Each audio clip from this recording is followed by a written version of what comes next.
Welcome to the Wealthy Speaker Podcast. This is the podcast dedicated to people who want to speak more as a way to build their income and grow their business. Well, welcome everyone to the Wealthy Speaker Podcast. I'm your host, Jane Atkinson, and our goal here is to help you, professional speakers, grow your business. And of course, the year of 2019, social media continues to take center stage as a way to get noticed by decision makers and establish yourself as an expert. Our guest expert today is Phil Gerbyshak. Welcome, Phil. So glad to have you here. Thanks, Jan. It's great to be here. It's great to see you again. I'm glad to see you. So let's talk a little bit about this whole kind of power of one connection being the idea that, everything could stem from that. Can you talk to that a little bit? Yeah, absolutely. So one connection is really all you need to blow your business up. And by one connection, it means they're the right customer in the right industry or the right niche, depending, right? The right job title, perhaps, that has the right problems, that needs the solutions that you have. So if you have one of them, now you look for people that are like them. And it's never been easier and honestly more difficult than it is right now. Right. Easier and yet difficult. And so there is where we hope to at least fill in some of the gaps in terms of the knowledge. What do you think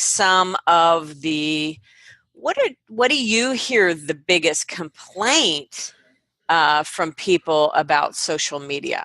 Well, the biggest one that I hear about social is that they feel like they need to be everywhere. A lot of speakers feel like, oh my gosh, it's too much. It's overwhelming. I need to post everywhere all the time, over and over again. And what that does, right, the challenge with that is that, first of all, that's not true. Second of all, if that was your goal, you'd never speak. Because you can't possibly be omnipresent everywhere. Because what you really want, if we turn that over and talk about the real goal, and that is to have conversations with people who can actually buy you or refer you. That's the goal. It's not to grow massive numbers. I watch that all the time. Right. Big numbers. They go by followers, or they think, oh my gosh, I have to schedule 37 tweets a day. And it's like, black.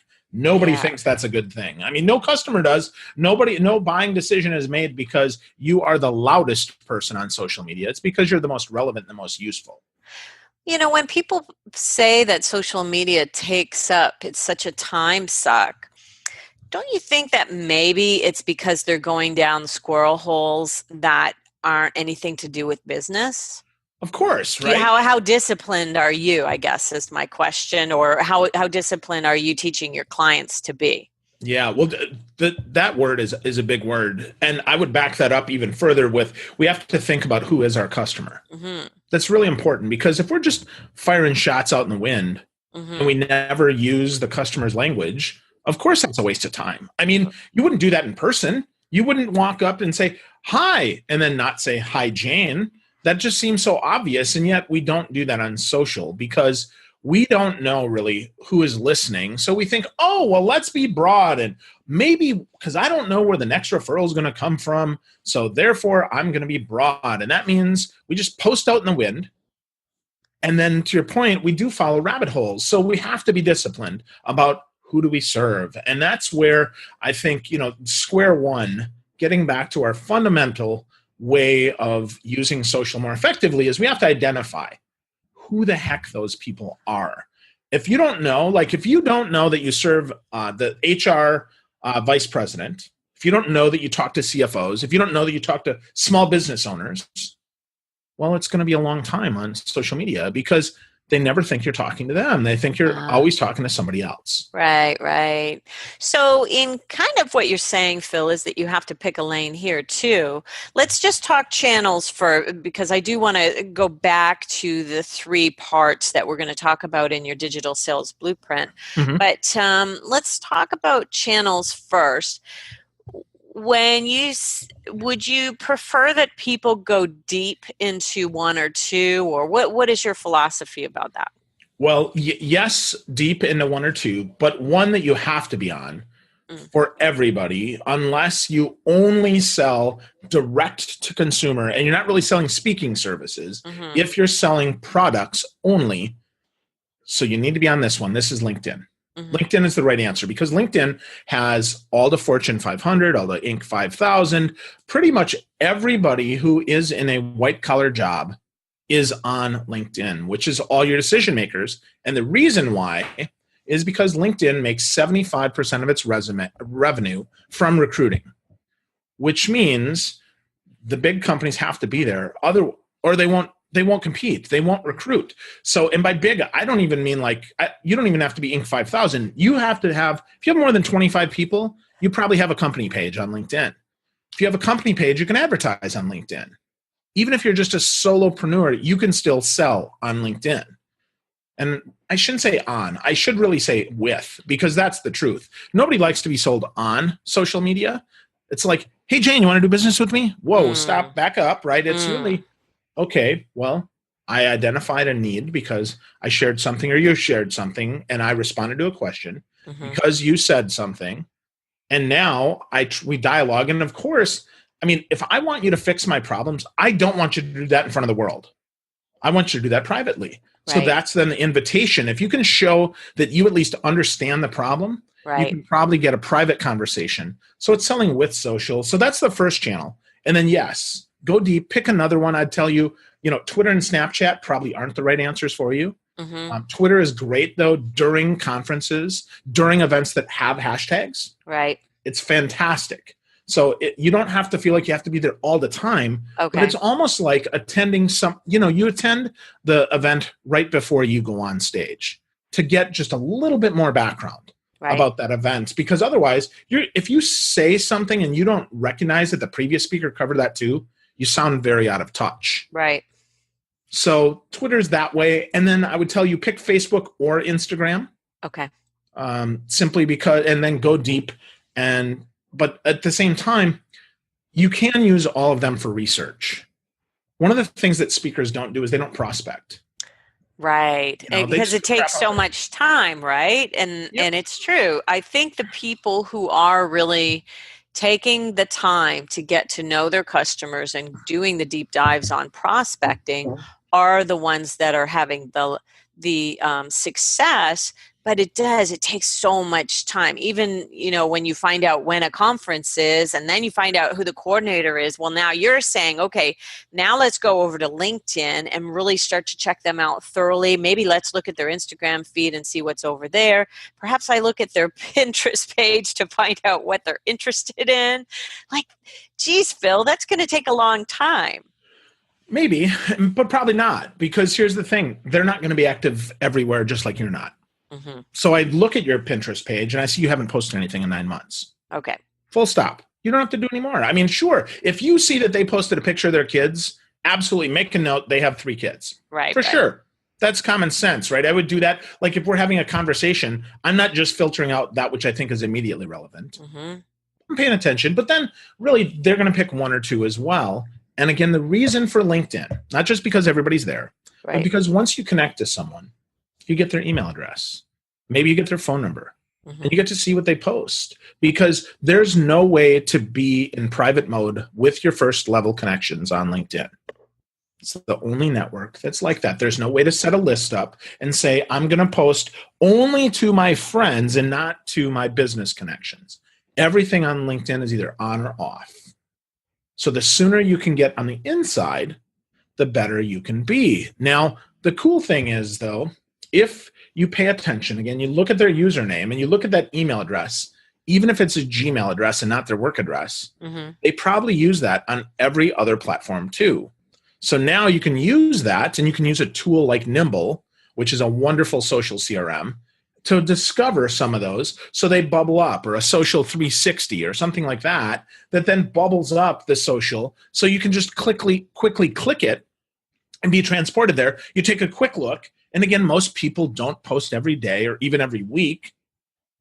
Once or twice a month is enough to get a flavor so that you're just a little bit more educated than the person who sends the email that says, hi, do you hire any professional speakers? Right. Or you connect with them and then they immediately send you this lovely long salesy note. Can we talk about that?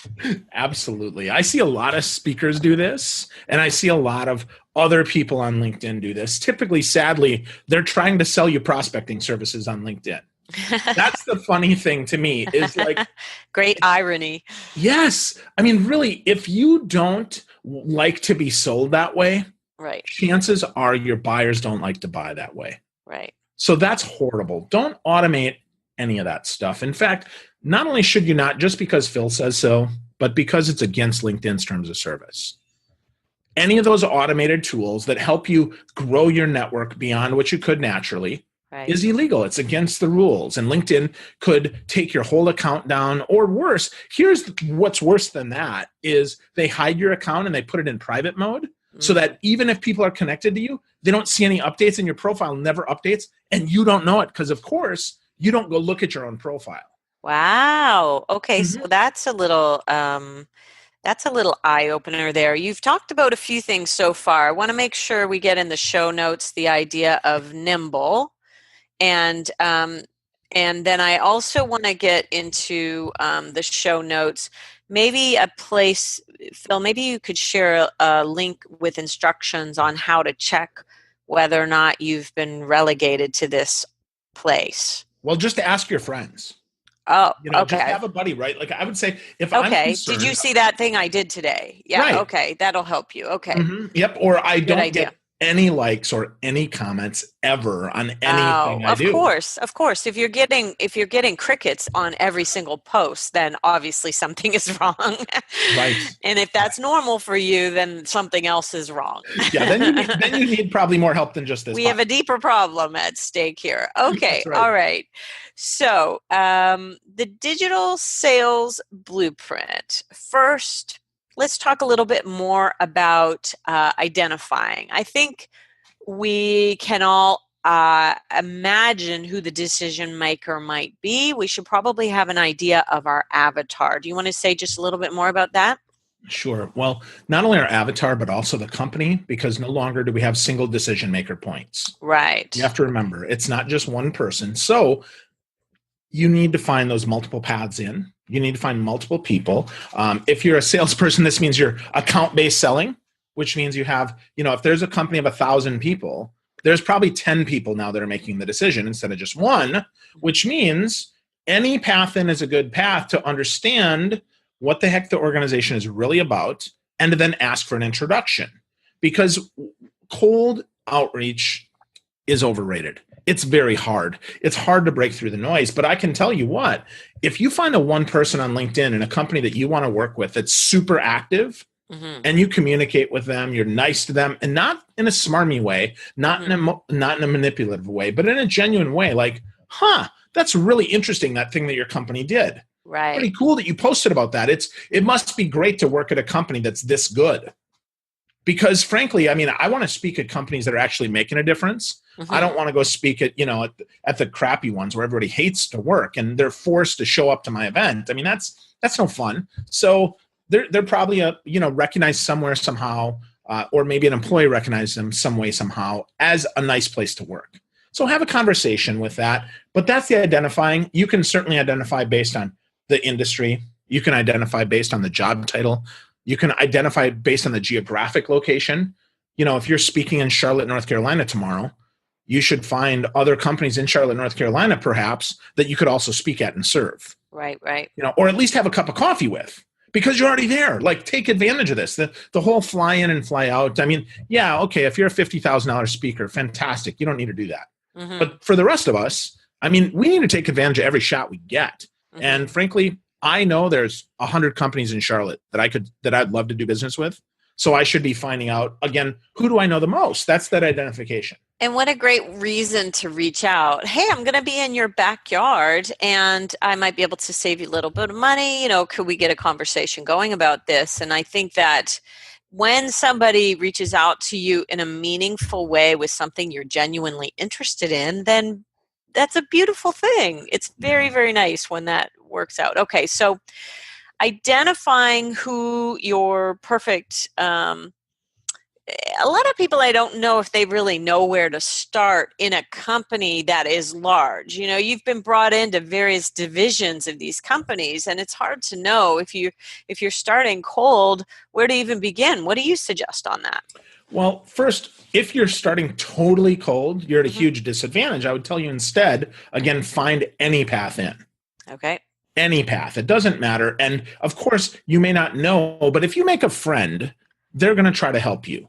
Like friends try to help friends. So my advice to all my clients is, okay, let's find one path in. It could be Sally that works in accounting, who has no influence at all over any of the events. Right. But I'm going to guess Sally has at least bumped into somebody else. Now, again, organization of 1 million people, that's probably not the case. But most companies, they know each other. They bump into each other. At least what Sally can do is Sally can send an email and copy you in that says, hey, Jane, I was talking to Phil the other day, and he was curious if we needed any help, not hiring speakers, but with solving this problem. That's right. Do we need any help with that? And frankly, if you do a good job, if you read the 10K, if they're a publicly traded company, if you look at the top 10 problems of insert position here, because every big media outlet writes those posts, they do the surveys, they do the research for us. Now, and just take a shot in the dark. Here's 3 of the big problems that I solve. I don't solve all 10, but if I'm looking for a connection into sales, do we suffer at all from content overload from our sales reps? Oh, well, we sure do. Well, great. Well, perhaps just have a 10-minute conversation with Phil and see how that works out. He seems like a really nice guy. He didn't try to sell me anything on the call. He was just a nice guy. And then continue that niceness. Don't be forceful. Understand if there's a real need. Ask the questions. But this is where, if you identify, you can totally customize your conversation with them. Right. If you don't, well, your company is a pizza delivery company, and I'm wondering if you have any problems with pepperoni. Well, the person at the front desk doesn't care, but the owner does. So we need to do a good job of really identifying that. And again, that's where the conversation comes in, making a friend, because we can say, oh yeah, I wasn't supposed to tell you this, but last week we got 100 cases of pepperoni and we should have only got 10. So now we're going to have to figure out, how do we sell more pepperoni? In which case, as a marketer, that's a great idea, because now I can come in and say, hey, are you trying to unload any excess product? Because I've got 3 ideas that can help you, and I'd give them to them, because just because I give them my ideas for free doesn't mean they're not going to hire me. Right. So we might be moving into the how here, where we are giving without expecting anything in return. Some people will say, well, how much should I actually give? What's your theory on that? Well, I'm going to give you 2 answers to that, because one is in public. In public, you should give your butt off, because frankly, you can't solve any specific problems with a blog post. Right. If you are, the client that you solved it for, that you shared their problem with, is going to fire you. Okay. At least they should, right? If I go to the doctor and I tell him about my hemorrhoids, and then he publishes an article and uses my name, I'm going to be upset. Okay. Aren't I? Wouldn't you be? I think I would be. Yes. Right. But that's what people, if we're that specific, we're going to get fired. Right. So don't worry about that. Just be general. Right. Because we can't solve the world's problems in a blog post or a podcast or a video, right? We just cannot. It's just not real. So give out in public. Invite the conversation. Because if you solve an answer, if you're the one that always raises your hand, I'd love to help you. Eventually, when there's actually a problem that says, I really need a couple hours of your time. I'd like to pay you for that. I get people that come to me, hey, I did Saturday. I had a speaking engagement. Somebody came up to me and said, so what is it exactly that you do? Because I'd like to hire you, but I want to make sure that exactly what you do is exactly what I need. Right. Oh, okay. And I'm giving, right? This happens all the time. Right. All the time. So, but in private, right? If I'm one-on-one, we give until the time is up. And what do I mean by that? I mean, don't set an open-ended appointment with anybody. Right. You can have 10 minutes, 15 minutes, 30, even an hour. Heck, even if it's a couple of hours. If nothing else, you validate your thinking. If you're really smart, put your phone in the middle of the desk so you can capture both sides of the conversation and use my favorite little secret ninja tool, otter.ai, and it records both halves of the conversation and transcribes it as you're speaking so that you can go back and you can review it and make sure that you type up good notes and send it back. Say the name of your ninja tool again. Otter, like the animal, OTTER .ai. Otter.ai. All right. We like that. Yeah, and you can use it too. Again, let's say we have a phone call and we triangulate the call. We call into a number. Maybe we use Zoom. And we have an MP3. We can then go to otter.ai on the web and then transcribe that MP3 and it's searchable so that I can look for, when Phil said Ninja Tool, I put that in. And every time he said Ninja Tool, it comes up. So maybe the first time it was Jane asking me about one, but the second time was me actually telling you that otter.ai is the Ninja Tool. Okay, cool. I like that. So I love Ninja tools. Me too. But that's where, I don't worry so much about giving. Again, if they invite me back, then it's on the clock. Then it's on my dime, right? I'm not going to solve problems for free. I'm not a charity. Right. But if they ask me a question that I can solve, truly, I like to solve more complex problems, not super easy problems anyway. That's where my real value is. Telling you a tool, seriously, is anybody going to pay you keynote fee for telling you about a tool? If they are, wow, please let me know, because I've got about 5,000 tools on my phone. Be happy to give you some of mine, and I'll just charge you $1,000 a tool. No problem, right? That's just real. That doesn't really happen. Nobody ever hires you because of a tool or something you can solve in 2 minutes. Don't hold back. Give them as much as you can. Then, I'm sorry, it's now 30 minutes past the hour. Well, you know what? I'd love to consult. What are some good next steps? How can we, it sounds to me like you need some help. And Okay, good point. So once we have identified who our target market is here and what we want to do, what our goals are with them out in social, and then we start to develop kind of how we are going to approach them. We want to make sure that we are not trying to sell them anything, that we're just starting to nurture the relationship along, correct? Is there more to the how part before we move into the next step? Well, some of that how means you actually share their content as well. Okay, yes. Some of that means, you comment on their stuff as well, that you make sure that they're aware that you are there as part of the conversation. Yeah. Because here's the thing, nobody posts anything on social, on digital, that they don't want you to know.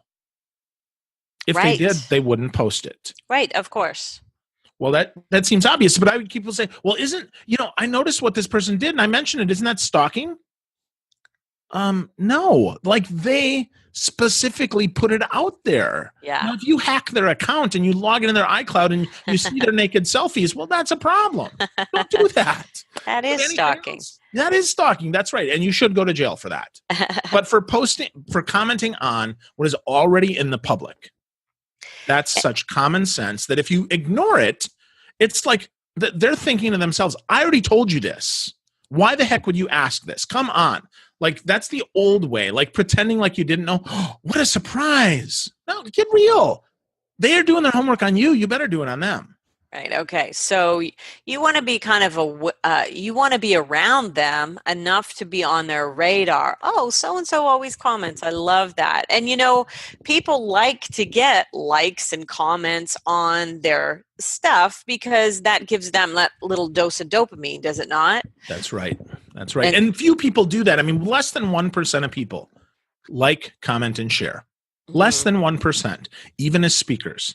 I see a lot of speakers, they post, this is the overscheduling. They'll post 35 tweets and they don't even respond to the people that are talking directly to them, much less everybody else. It's okay, why are you wasting your time? So don't do that. That's a lot of the what is be of value. That was something that my social media team said to me at one point was about having conversations. So people would comment and I'd put a little like there, but I wouldn't really reply or say anything back. And that was a big, oh yeah, of course, I should be creating more conversation here.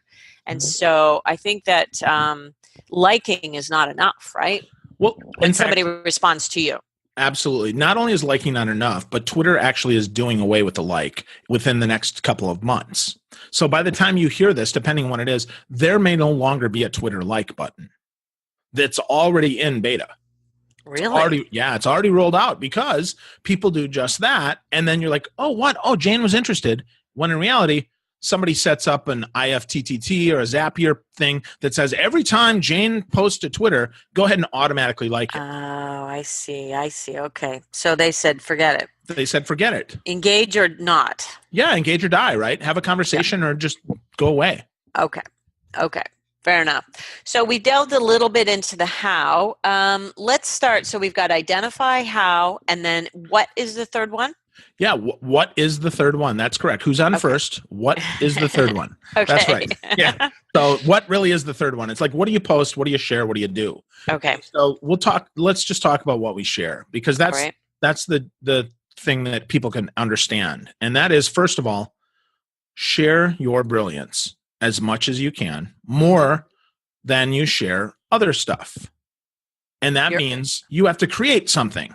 If you have a book, that is potentially like 5,000 tweets, 5,000 posts on LinkedIn, 200 Instagram posts. Okay. So you should share that. That's, more than you share other stuff, but in a relevant way. Right. That's the thing that many speakers miss, is it's not relevant. Like, they just post it. They post a link to their blog post and then run away. Right. Well, you have to pull it out. Again, that's why we start many times with the who, right? That's the identification piece, because that way we can pull out what's relevant in that article, what's relevant in that video, which is why shorter is better, because there's less noise and more signal. Shorter is better. So again, don't post a 4,000-minute treatise. Post the relevant piece. And if they want more, then they can get more. And give them a way to get more. Again, open a loop, close a little bit of it, but then the final closure is maybe in your book, it's on your video, it's there around that. That's kind of the what to post, but know that now each social network, the what is, it has to live there. So if you post to LinkedIn, don't post a link back to your blog. Try to get conversation going. So post the text. You have to be very provocative, get people's attention as you post the text. If they want more, then you put the deeper link right in the comment section, because that shows intent. And then, frankly, the algorithms don't want you to get free advertising. Okay. That's what a link somewhere else is. Now, on LinkedIn, interestingly enough, that means if you share somebody else's post, they're burying that. It's not seeing what it used to see. Now, this is, I wish this weren't true, but it is. LinkedIn publisher posts are links off of the LinkedIn platform, even though they're not. Right now, the LinkedIn algorithm treats them as such. So text works, better yet, video works. And short video plays best. I've got a video that was 42 seconds, Jane. 42 seconds, got 10,000 views. Wow. About 100 likes and 60 comments. What was it about? That was the one thing you need to know about LinkedIn. So it was real simple. It's on my profile. Now, the challenge with the what, though, is it isn't permanent like it used to be. We used to think we should catalog every possible thing on our blog. Well, frankly, anymore, each platform has a different need. Right. Each platform has different people on it. And each platform has different ways of making the graphic. I have a client right now, we're working on their brand guide because, frankly, they take the same image, they post it to every platform, and on some of them, it cuts it off. I mean, like, can you imagine how dumb you look if you're on stage and your slide cuts off the word assets to be ASS? Right. You're like, whoa, I didn't do that. But that's what people think. They think you're careless. They think you're lazy. They think you don't care. And it makes it look like, frankly, you're an amateur. Right. And they hire us because we're experts who speak, not because we're amateurs dabbling in the world. Right. So when you're putting your what out there, you want to make sure that it's framed for the medium that you are going out to. And multiple platform sharing is not really done that much anymore, where you might post the same thing out on 5 different platforms. Not in exactly the same way. No. Still recommend, absolutely, the more distribution, the better. Mm-hmm. Absolutely, but not the same way at the same time, because again, if you want conversation, you don't want to walk into 5 rooms, throw your business cards on the floor and run out. Right. That doesn't help anybody. Post when you have time to engage in a conversation about what you just posted. That's the best time to post. Not, oh crap, it's 8:17 and that's when the algorithms say that everybody's online. Now, flip that over though, you should absolutely look at the algorithms to see when it is, but then schedule 30 minutes of time to post that article on LinkedIn, and then to be available in case people do have comments, in case they do have questions, because you want that conversation. Because even if they like the post, you can still see who they are. They self-identified as, this is of interest to me, in which case on LinkedIn, the little green button goes on that says, whoop, they're online. Try to have a conversation, or better yet, you see that they just accepted your connection request, you should call them and try to start a conversation, because the only reason people accept your connection request is because you look like a person of value. Right. Not because it could be because they like you, but mostly it's because you're a person of value, because most of the time they don't know you yet. So they looked at your profile and they said, oh, you're a person of value, I should take you. Mm-hmm. So if you pick up the phone and call someone the minute they accept your request, is that not a little creepy? Well, their phone number is on their profile. Mm-hmm. You know that they're sitting right by their computer or with their phone in their hand. It feels a little creepy to me, Phil. Well, but hold on. Basically, I want you to think of it as though you're filling out a lead form that says, I'd like a brochure about your business. Right. Should you really wait a week before you call them back, Jane? How long? If I'm interested, that feels different to me. So sure it does. That's because of course it does. It does feel different, but it isn't. I'm asking for something specific. Agreeing to be someone's connection on LinkedIn to me feels like, okay, sure. They look like, the way I personally do it is not with a lot of research behind my connections. And so maybe therein lies the difference. Perhaps there are people out there who are from corporate who are being very discerning about who they say yes to. Absolutely. And so perhaps they do want to get a conversation going. How about a quick little note that says, thanks for the connection. I was wondering if, could we set up a quick chat? I would, if you're not willing to pick up the phone, and that's okay, a lot of people aren't. If you're not willing to pick up the phone, then add value in the private message. Here's where you can get more information like you saw in my profile. So, here's a podcast I was featured on that might have 17 minutes worth of goodness that might help you out because it's helped a bunch of HR professionals like you. Sure. For sure. Okay. For sure. I love that. Right. But again, here's the wrong way. Here's 17 things I do and that I can help you with. Again, that's why, honestly, a phone call is almost less threatening, because a phone call, if I don't yak my services on them of, hi, Jane, I just want to say thank you so much for being my LinkedIn connection.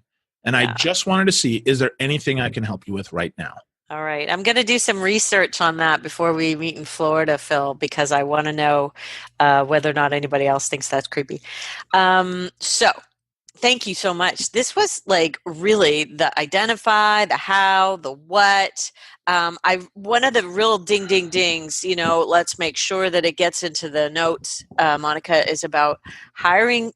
Are you hiring speakers versus approaching things with the idea that you can help to solve a problem? I think that that's really something that a lot of people need to maybe make a mental shift about, don't you? Absolutely. It's the biggest shift that we can make. We need to remember, if we're not solving problems, if we're not communicators who solve problems, we're not valuable. I mean, frankly, so many people now can speak. It used to be people would say that was the number one fear. Well, I can tell you with TEDx talks and Ignite talks and insert random easy conversation where people are getting up and talking more, I don't think that's as true as it once was. Mm-hmm. I'm not saying everybody loves it like I do, but I'm just saying it doesn't scare the poop out of them like it used to. Right. What it does, though, is they still have problems that need solving. They still, I mean, they're hesitant to say yes to anybody who looks like they're just going to jump on them and try to sell them something. Mm-hmm. So if your profile doesn't look like you're a resource, people they might accept you in their network, but to your point, it's creepy if you try to sell someone. But if it's just a 3-minute conversation, and again, corporate is way more discerning about who they let in their network. Mm-hmm. Way more discerning. I mean, even the sales team is way more discerning than we are as consultants, because as consultants, right, we expect that, business referrals could possibly come from anywhere. I can learn from a lot of different people. But most corporate people aren't that way because they know they're going to get pounced on. So don't be a pouncer, be a helper. And it makes it way easier. Again, that first message, please don't send them a link to sign up for your newsletter. Yeah. Okay. Give them a free goodie that's going to help them solve problems that people like them have. And then, if you really want a great trick, add a link to your calendar that says, if you'd like to talk more deeply about this, click here, book some time, and then get a tool that shows you whether or not did they click the first link? Did they click to book time?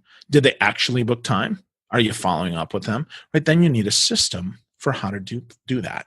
And that's a lot of what the Digital Sales Blueprint is about, is creating that system that actually helps you get results instead of just, the kind of random stuff. Random acts of social don't help you anymore. Random acts of social. I like that. So I'm hoping, Phil, that we're going to see each other in Florida on February 22 to 23. We have our Accelerate Live 2019. And are you going to be helping people really spiffy up their LinkedIn profiles and do hot seats and things like that while we're there? Absolutely. I'm going to share my profitable profile format with folks because it's really important. Okay. Like that. Yep. Really important. And we get that out of the way first, because as far as identification goes, once you know who you're serving, now let's back up to the top level. Now we know how to get dressed, right? If I'm hanging out with somebody at the beach, I'm going to wear my beach gear. If I'm hanging with somebody in the boardroom, I'm going to wear my boardroom gear, and everywhere in between. Same way with people. So that means I use the right words. Okay, good. I say the right things, right? I have the right positions. I'll give you one little nugget about the profitable profile. Okay. Stop listing yourself as a CEO, owner, or founder. Because people aren't looking for CEOs, owners and founders to do any work. That's so good. That's so good. So don't do that. Stop doing that. Yeah. Okay. So, that's a good nugget. Yeah. So I'm going to start there. And then we're going to talk more about, some of that search, some of that mindset of search, of how you find the right people, right? How do you network? Really important. How do you connect in a world where everybody wants to do business with you, but yet we really don't want to talk about business as much as we once did? So I talk about my 3I formula for how to look people in the eyes. I'm going to talk about that. And then really what the heck conversion actually means, how to convert, and how to get content out there that actually resonates with people. Because so often speakers and other thought leader experts have so much content and they just link litter. Here's a link to my website. Here's a link to a blog post. Here's a link to this. And it's like, okay, so what? I don't care. That doesn't matter to me. It's not relevant. So how do we make that relevant? And then there's a lot more that I'm going to share too, but those are some of the highlights. Awesome. So for those of you listening who are our clients who are going to be with us in Florida, please make sure that you prepare to be on one of Phil's hot seats. And for those of you who have not signed up yet and want to know more information, come on over to speakerlauncher.com and we can share that with you from there. And or email me, jane@speakerlauncher.com, and I will send you out the link. Well, Phil, thank you so much. If somebody wants to get in touch with you to learn more about what you do, could you please give us that information? Absolutely. So the easiest way truly is to connect with me on LinkedIn. Okay. So just go to linkedin.com in the search, search for Phil, Phil, Gerbyshak, Gerbyshak. You'll find me there. Send me a connection request, but if you're on your mobile, in the upper right corner, there's 3 dots. Click on those 3 dots and personalize the invitation and tell me that you heard me on Jane's podcast. Lovely. If you're on your desktop, it's going to prompt you and say, connection requests that are personalized have a much greater chance of being accepted. Don't ignore the prompt. Personalize it and tell me you heard me on Jane's podcast. Awesome. You think I'm all wet? You like what I said? I don't really care. If you want to connect and you tell me, hey, dude, you suck. I heard you on the show. That's okay. I will still connect with you. I'm pretty sure they're not going to say that, Phil. Well, thank you so much. I really appreciate you taking the time here. I know we kind of did this a little bit last minute, and I want to say thank you so much, Phil Gerbyshak, for being with us today. If you have enjoyed our podcast today, give us a like, leave us some comments, give us a rating on iTunes or Stitcher or wherever you've listened. And with that, we will say, see you soon, Wealthy Speakers. Bye for now. Thanks for listening to the Wealthy Speakers Show. Please visit speakerlauncher.com for your free Wealthy Speaker audit and visit speakerlauncher.com/podcast for show notes and many more resources to help you catapult your speaking business. See you soon, Wealthy Speakers.